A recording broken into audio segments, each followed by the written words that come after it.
السلام علیکم دوستو، ایک مرتبہ حضرت عیسیٰ علیہ السلام ایک ایسے نوجوان کے قریب سے گزرے جو باغ میں پانی لگا رہا تھا۔ اس نے آپ علیہ السلام سے کہا کہ بارگاہ الہی میں دعا فرمائیے کہ اللہ رب العزت اپنے عرش کا ایک ذرہ مجھے عنایت فرما دے۔ حضرت عیسیٰ علیہ السلام نے فرمایا کہ ایک ذرہ تو بہت ہے، تم اس کو برداشت کرنے کی صلاحیت نہیں رکھتے۔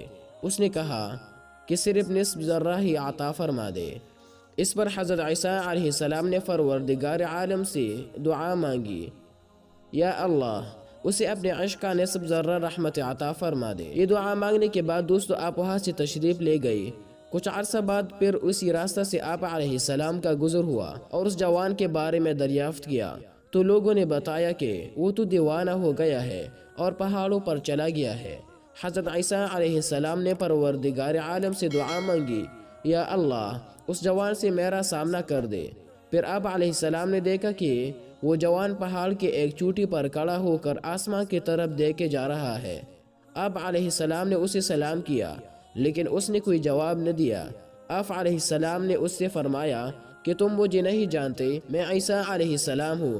اللہ تعالیٰ کی طرف سے حضرت عیسیٰ علیہ السلام پر وحی نازل ہوئی کہ اے عیسیٰ، جس کے دل میں میری محبت کا نصف ذرہ بھی موجود ہو، وہ کس طرح انسانوں کے بات سن سکتا ہے؟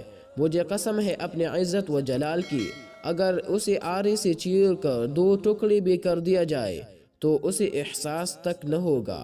مکاشفۃ القلوب باب 10 صفحہ 84۔